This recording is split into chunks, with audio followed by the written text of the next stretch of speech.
Good morning, everyone. This is Nathan Lindorf with the Rational Independent, and Reddit has gifted us an article from an outlet we don't cover very often. This might be a first, actually, from Esquire magazine. Charles P. Pierce writes a delightful take on current news events. Let's see how he feels about things. Despite what you've read in the New York Times, Trump actually looks terrible. So the funny thing is, the leftist media is constantly lambasting Donald Trump, and they are unified in that effort. It has been exhausting over the years to watch them just hammer away, all singing from the same hymn book. Now, recently, I think over the weekend, the New York Times and the Washington Post actually had the audacity to publish articles that were somewhat critical of Biden and potentially, perhaps, if not flattering to Donald Trump, not aggressively hostile to Donald Trump. And this this is the response that we get. How dare the New York Times step out of line? By now, I hope all the Shebeen regulars, I don't know what Shebeen is, I guess I'm not hip, have taken note of the single worst passage to appear in the New York Times since the days when Walter Duranty was writing about how high on the hog Ukrainians were living under the entitled rule of Joseph Stalin. That's a lovely reference to the Holodomor, massive genocide of the Ukrainian people. Under Stalin, tens of millions of people died, and you're using it as a cheap political joke about an article on Donald Trump? Gross. Anyway, if you somehow missed it, or if you never finished it because projectile vomiting overcame you before you could, here it is. Gaze in awe. So what awful bit of journalism are we possibly discussing? Let's see. Mr. Biden's voice has grown softer and raspier, his hair thinner and whiter. He is tall and trim, but moves more tentatively than he did as a candidate in 2019 and 2020, often holding his upper body stiff, adding to an impression of frailty. And he has spills in the public eye, falling off a bicycle, tripping over a sandbag. I might add, tripping up a flight of stairs repeatedly. It happens. Mr. Trump, by contrast, does not appear to be suffering the effects of time in such visible ways. He often dyes his hair and appears unnaturally tan. He is heavyset and tall, and uses his physicality to project strength in front of crowds. When he takes the stage at rallies, he basks in adulation for several minutes, dancing to an opening song, and then holds forth in speeches replete with macho rhetoric and bombast that typically last well over an hour, a display of stamina. Yeah, you just described a politician running for president. That's not special to Donald Trump. You described his physical frame, and you said he gives speeches at rallies. And at his rallies, the people who show up like him and applaud him. That does not appear, what was it said? The single worst passage to appear in the New York Times since lying about the Holodomor was this, where we have the audacity to mention that Joe Biden's getting older and clumsier, and Donald Trump doesn't appear to be aging at the same rate, and he acts like a politician. Okay, whatever. This is clearly going to be slightly biased. Where was Rebecca O'Brien Davis's brain when she was typing this? And where were the editors to give this avalanche of nonsense the editing it that it deserved? Maybe nobody on the desk could find a flamethrower, so it all needs to be thrown out as trash. El Cadillo del Mar-a-Lago. I don't know what that means. I assume it's some kind of saucy name for Trump. Looks about as healthy as John Tyler, and I mean how John Tyler looks right now. Dig him up and see if I'm lying. This job of work looks even worse because the former president went to Pennsylvania in the immediate aftermath and delivered an entire truckload of bananas on the stump while speaking at the NRA convention. People already have dissected this endless lunatic aria. Again, we're not giving Trump any wiggle room. He is a crazy person and a bad guy. For its recklessness on foreign policy, good luck, Estonia, and for its extravagant mendacity, and for its transparent evidence that the guy should be surrounded by soft walls for the remainder of his time among the living. So he's a literal crazy person who should be confined to an asylum. But there's something else noting about his speech. He flapped his gums. Again, this is, as an opinion piece, I guess you can go ahead and toss out this rhetorical, you can use these theatrics. But the only thing, as someone who's not already a fan of this person, and not even terribly much of a fan of Donald Trump, when I read this kind of writing, what it does for me is it discredits the author. You're not taking this issue seriously. You're operating from a position where Donald Trump is evil incarnate, and therefore anything can and should be said about him to try and discredit him and make him look crazy, subhuman, whatever, in order to disregard him and marginalize him and shove him out of the political process. He flapped his gums about how he'd killed the compromise immigration bill in Congress. So Donald Trump took credit for something that was popular with his base. What politician doesn't? And then went on riffing about immigration in general. They give tens of millions of dollars to lawyers to represent the illegal immigrants that come into our country. It's not even believable. Well, immigrants are not entitled to lawyers, so at least he gets half points for that one. Okay? They rush into the store and they walk out with television sets. I mean, I saw one the other day walking out with a refrigerator. I said, he's a pretty strong guy. That's kind of a Trumpism. I don't think the Border Patrol officers would have much trouble chasing down a dude toting a refrigerator out of Best Buy. If so, more calisthenics may be necessary. The author has missed the point entirely. The point is not that Border Patrol cannot catch people who are looting. Illegal aliens who are looting, which is the better term than illegal immigrants. The point is Border Patrol is not enforcing the law in the books.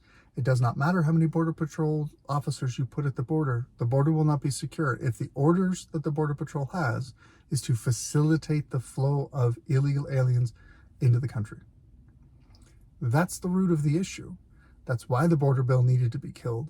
That's why Donald Trump's immigration policies are popular with his people, because a whole bunch of people in America have the old-fashioned idea that we should have borders and enforce the laws that are on the books. That's not crazy talk. Arguing that we can have open borders to the third world and that all will be well is crazy talk. This author is way off the beam. All of this foreshadows the former president's apparent determination to conduct massive velodrome there. Again, probably another snarky reference. I don't get it. Maybe I'm just not hip enough. Raids and roundups all over the country. Well, when you take illegal aliens and you send them all over the country, you need to go retrieve them and take them home. It's called deportation. It's the law on the books. That is what federal immigration law dictates should be done. The federal government is in charge of enforcing federal law, things like immigration and border security. So all you're really saying is there's a huge problem, and so Donald Trump is proposing a very large, complex, expensive process to fix the huge problem. The size of the problem does not invalidate the size of the problem that necessitates a very large remediation. That large remediation is not invalidated just because of scale. If you believe that one illegal alien who is here and should not be here, that if that's the case, just take one illegal alien, okay? Let's take a drug smuggler, just for kicks and giggles. Someone who is here in America because he wanted to transport cocaine from Colombia to New York City and did it on foot, just for kicks and giggles. Walks across the border. He's now in the country illegally, carrying contraband. Gets to New York City on a bus or something. Delivers the cocaine to his supplier. Now he's in America. He did what he came to do. And he decides to shoplift some food. Okay? So he has an encounter with the police. The police ask him for papers, any kind of proof of who he is, driver's license, identification, anything. He doesn't have anything because he doesn't belong here. That person should be deported. He has no legal right to be here. He has no claim to asylum. He is a criminal. He is not supposed to be here. And the law in the book says, if you don't have a visa, if you're not a legal resident, if you're not a citizen, and particularly if you're a felon and you commit crimes, you should be deported back to your home country. And the federal immigration authority should be the one to do that deportation. If you agree with that hypothetical, then it stands to reason that that hypothetical, that process remains valid whether you have one illegal alien or millions of illegal aliens. And if you have millions of illegal aliens spread all over the country, you have a big problem. Guess what you need to do in order to solve that?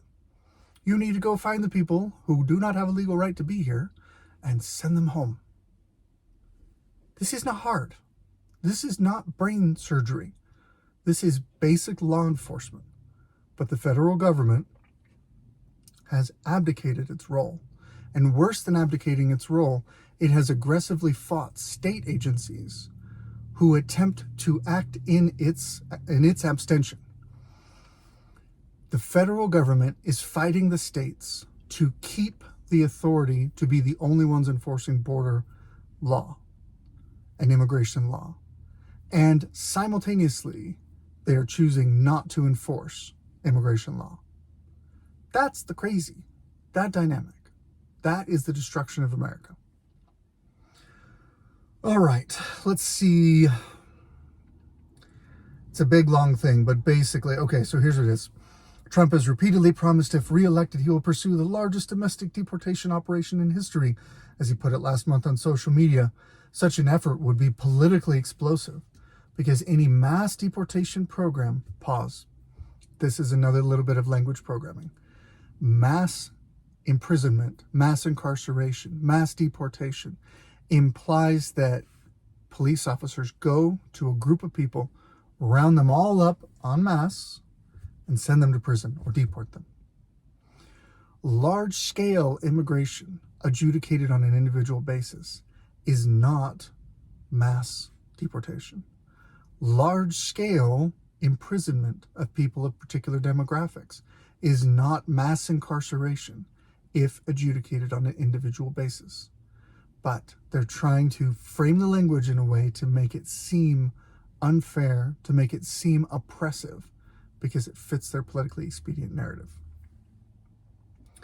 Would naturally focus on the largely minority areas of big democratic-leaning cities where many undocumented immigrants have settled. You mean sanctuary cities that are not enforcing or cooperating with federal authorities, even when federal authorities wanted to deport, are magnets for illegal aliens? So the alternative to focusing deportation areas on these efforts on these areas is to focus deportation efforts on areas where there are not a high concentration of illegal aliens, which is a waste of money and incredibly inefficient and bothers a bunch of people. Go after the target-rich environments. You know the other advantage of this? Self-deportation.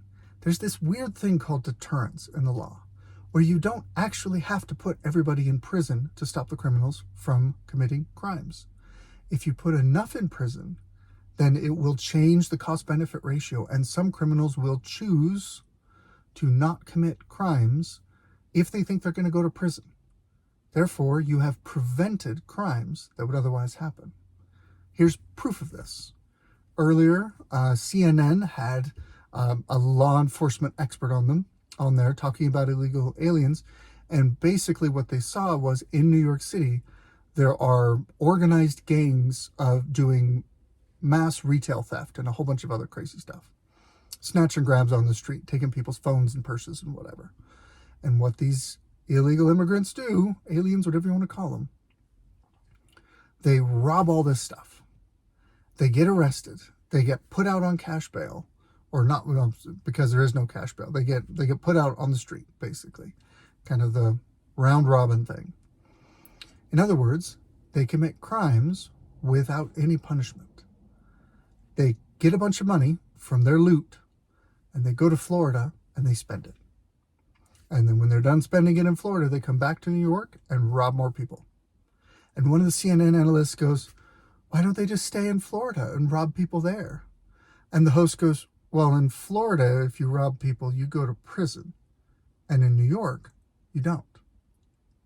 And the host goes, oh. We have discovered the concept of deterrence. If New York enforced the law, they would have less crime. That's just true. Anyway, how Trump and his advisors tend to staff such a program. Okay, make it volatile. Stephen Miller, who is apparently an evil Nazi, wants to create a private red state army under the president's command. Well, that sounds salacious. Now, what we're actually saying is that Trump intends to requisition National Guard troops from Republican-controlled states and deploy them into Democratic-run states whose governors refuse to cooperate with their deportation drive. Failing to abide by federal law, whether it's immigration or desegregating schools, is illegal.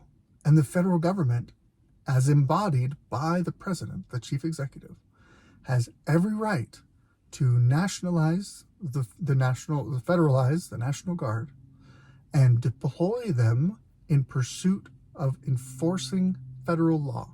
If you don't like the law, change it. If you're unwilling to enforce it, get out of here.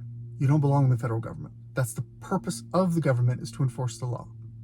Until such time as the law is changed, it needs to be enforced.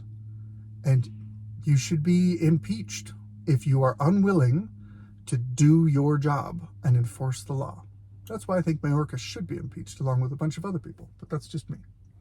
At the heart of the effort will be human jackboot Stephen Miller. I like the Nazi reference. Who intends to revenge himself on all those people who blocked his promotion to, here's another saucy reference, Hauptsturmführer the last time around.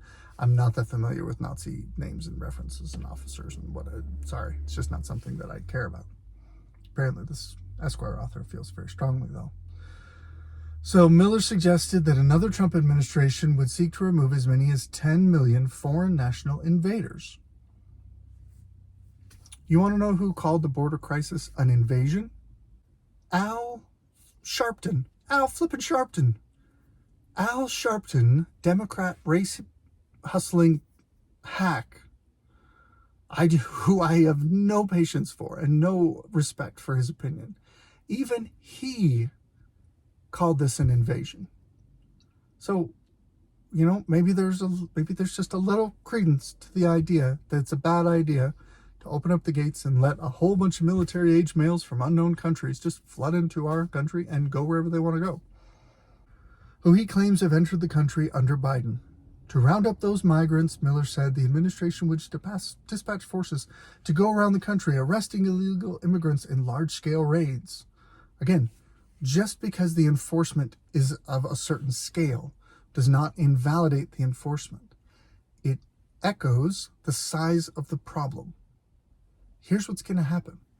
If you have illegal aliens who can prove that they are right to be here, that they have a legal right to be in the United States, that their papers are in order, those raids are going to leave them alone. That's how that works. I'm not worried about being deported, not because I'm white, but because I'm a legal U.S. citizen. If a large-scale raid comes, I'm in a Home Depot and they swarm the Home Depot and they're going to check everybody's papers and see who's legal and who's not illegal.